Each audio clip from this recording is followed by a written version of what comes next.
예, 서울대학교 과학학과의 천연득이고요. 인공지능 ELSI 연구센터를 운영하고 있고 올해도 선정해 주셔서 연구하는 데 큰 도움이 될 것 같습니다. 그 이름에서 보시듯이 인공지능이 가져올 수 있는 여러 윤리적, 법적, 사회적 쟁점들을 폭넓게 연구하는 학제적 연구기관이라고 보실 수 있을 것 같고요. 저희 구성은 이제 철학 윤리학, 그다음에 법학, 사회과학, 특히 이제 인간 기계 상호작용하시는 선생님들하고 약간 사회과학적으로 접근하시는 분들이 모여 있는 그런 연구센터이고요. 2020년도에 처음 이 사업 선도혁신 연구센터 지원 사업을 통해서 설립이 됐고 2020년, 21년, 23년 세 번을 지원해 주셔서 저희가 연구하는 데 많이 도움이 됐고요. 작년에는 생성형 인공지능에 관한 어떤 쟁점들을 좀 다루었고 그중 하나는 경제인문사회 연구회에 저희가 정책과제에 같이 참여해서 그 보고서를 쓰는데 참여했고요. 그 결과는 원래 PI가 하셔야 되는데 PI가 그때 안 계셔서 제가 대신 촬영해서 요약된 결과는 이름이 뭐죠? 국가정책 팁인가? 뭐 그런데 이제 올라가 있습니다. 확인할 수가 있고 그리고 저희가 센터에서 일종의 리포트인데요. 그러니까 정책 보고서와 약간 연구에 대한 좀 간략한 소개를 겸하는 그런 리포트를 이제 발간을 하기 시작했습니다. 이름은 인공지능 LC 리포트고요. 영어로는 Insight to AI, Ethical Legal Social Issues라고 하는 보고서이고 이 내용은 해외 학자의 인터뷰, 그다음에 저희 내부 연구원 혹은 외부 연구원 선생님들의 어떤 연구에 대한 소개, 그리고 저희 내부의 이제 학생 연구원들을 통해서 최근 AI 윤리 거버넌스 동향, 국내 국제, 그다음에 이슈에 대한 어떤 팔로우업 같은 걸 할 수 있게 준비하고 있고 가능하면 1년에 2번 정도 하려고 하는데 저희가 이제 힘이 닿으면 1년에 2번, 힘이 좀 붙이면 1년에 1번 정도를 해보려고 시도를 하고 있습니다. 올해 주제는 좀 포커스를 맞춰가지고 그 전에 이제 생성인공지능 되게 많은 이슈들이 있는데 올해는 좀 좁혀진 이슈를 다뤄보려고 합니다. 편향 문제, 차별 문제를 중점으로 다뤄보려고 하고요.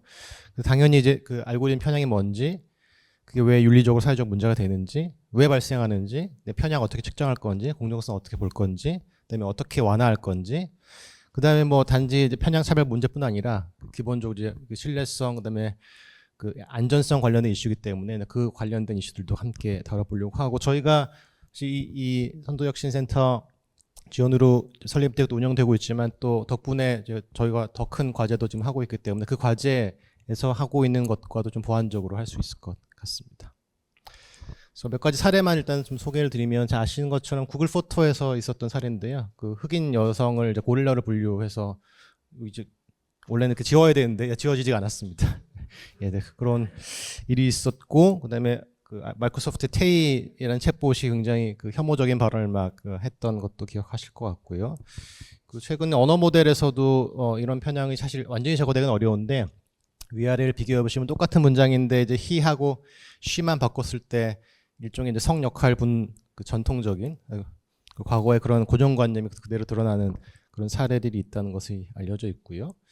이거는 인공지능 사실 전이라고 볼 수도 있는데 구글 애드에 대한 케이스 스터디입니다.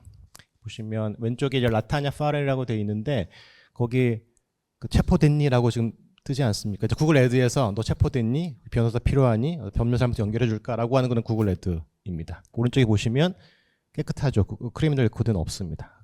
밑에도 라타냐 스윈이라고 했더니 여기 이제 체포됐니라고 구글 애드가 뜨고요. 오른쪽에는 범죄 기록이 깨끗한 분이고 여기는 질이라는 이름인데 질 폴리 보면 그런 광고 뜨지 않았는데 오른쪽에 보시면 레코드가 있는 분이고요. 이쪽에는 질 시나이더, 질 시나이더는 이름인데 오른쪽에 보시면 레코드가 있죠. 꽤 많네요. 꽤 많지만 여기는 이제 체포됐니라고 하는 광고를 띄워주지 않았습니다. 이런 차이가 어디서 올까? 예상하시겠지만 왼쪽이 이제 라타냐라는 이름으로 검색했을 때 나오는 그림이고요. 오른쪽은 질입니다. 라타냐는 전형적인 흑인 여성 이름이고요. 질은 이제 백인 여성 이름이죠. 그랬을 때 전형적인 흑인 여성을 구글 검색에다 집어넣으면은 너 체포됐니? 변호사 필요하니? 법률사무소 연결해줘? 라고 하는 게 훨씬 더 많이 나온다라고 하는 결과이고요. 이 연구했던 분이 사실은 라타냐 스윈이라고 하는 요분인데 요분이 하버드 대학 교수신데 자기 이름 쳤더니 이렇게 나왔다는 거죠. 그리고 이미지 생성 또 최근에 뭐 비슷한 사례들이 있고 이미 이제 분류도 마찬가지인데 이미 이제 분류 케이스입니다. 위에 보시면은 신부를 CNN이 잘 분류해가지고 신부고 드레스고 뭐 어떤 식을 하고 있고 여성이고 결혼식인 것 같다 이렇게 분류를 잘 했죠. 예. 왼쪽 밑에 보시면은 어떻게 분류하는 게 적절한 분류냐라고 생각해 보시면 똑같이 분류하는 게 적절한 분류입니다. 그죠? 신부고 드레스를 입고 결혼식을 하고 있다.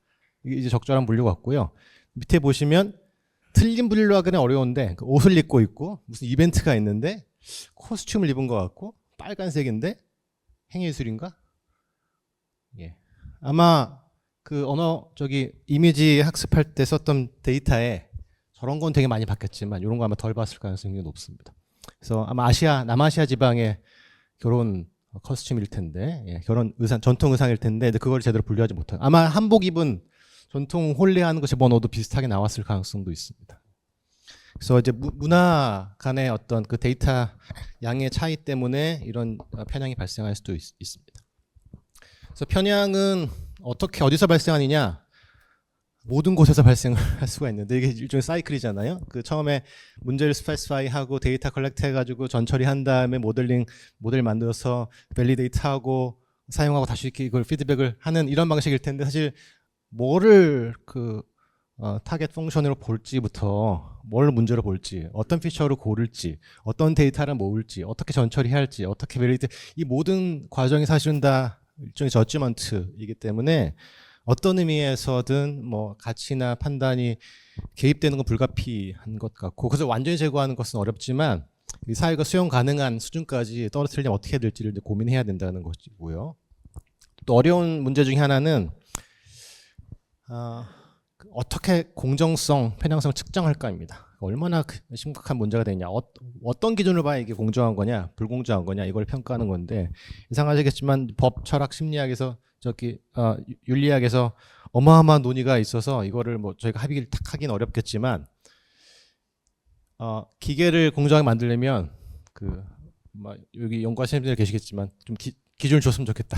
도대체 매트릭이 뭐냐, 어떻게 측정할 거냐 이게 이제 쟁점일 것 같고요. 그래서 수많은 수백 가지 매트릭이 나와 있는데 이 한 가지 사례를 통해 좀 잠깐 말씀드려보면 컴파스라고 하는 재범률 평가 알고리즘이 있습니다. 그래서 이 노스포인트사라고 하는 회사에서 개발했는데 재범률을 예상해가지고 이제 고위험군인 것 같다, 저위험군인 것 같다 내보내면 또 범죄를 저지를 것 같다라고 하는 그 확률을 이제 평가하는 알고리즘이고 그걸 통해서 판사들이 옆에다 놓고 보조자료를 씁니다. 이거를 가석방할지 말지 결정할 때. 근데 이제 프로퍼블리카라고 하는 매체에서 이 알고리즘이 사실은 흑인들을 차별하고 있다 이렇게 폭로를 했던 사례이고요. 이게 이제 데이터인데 뭐가 공정한 거냐, 왜 공정하지 않다고 또 주장하냐 한쪽에서 이게 이슈죠. 예.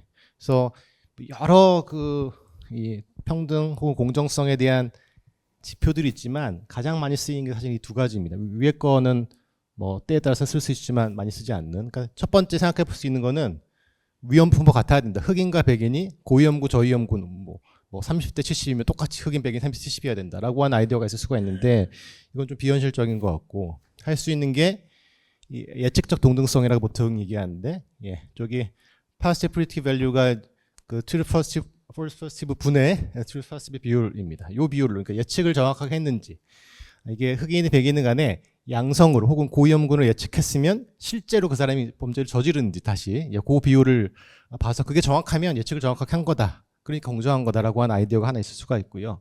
그래서 보통 뭐 예측적 동등성이라고 하기도 하고 또 업계에서는 캘리브레이션이라고 하기도 합니다. 그 두 번째 거는 그렇게 보면 안 되고 오류를 봐야 된다고 얘기합니다. 그러니까 재범 확률이 적은 사람을 고위험군을 잘못 분류하거나 반대로 고위험군인데 재범 확률이 적다고 판단하거나 이렇게 위음성 비율을 이제 봐야 되고 그랬을 때 흑인에 굉장히 불리하다라고 하는 것이 프로볼카의 폭로였는데 그걸 보통은 이제 이퀄라이즈 아즈라고 하고요.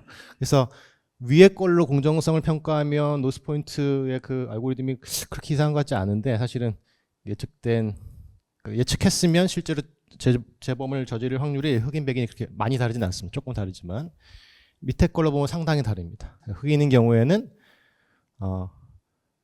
범죄를 안 저지른 사람인데 고위험군이라고 더 많이 이제 오버에스티메이트 하는 경우가 생겨 반대인 경우도 있습니다. 백인은 재범을 저지를 사람이 많은데 저위험군이라고 더 많이 분류를 하는 경우가 많고, 그래서 어떤 상황에서 어떤 그 매트릭을 써가지고 공정성 측정이 좋은지에 대한 이제 이론 정도는 좀 필요하다고 말씀드릴 수가 있고, 저희가 그 하반기에만 활동할 수가 없어 당연히 전반기부터 공개 세미나를 쭉 해오고 있고요. 그 설명 가능성, 공정성, 그다음에 뭐 책임성 관련된 이슈들에 대해서 좀 논의를 해오고 있고, 하반기에는 가능하면 저희가 8월달에 2호 리포트를 내려고 준비를 좀 하고 있습니다. 하고 있고, 두 번째 건 원래 상반기 예정했다가 예상하신 이유로 좀 잘 안 되고 있는데,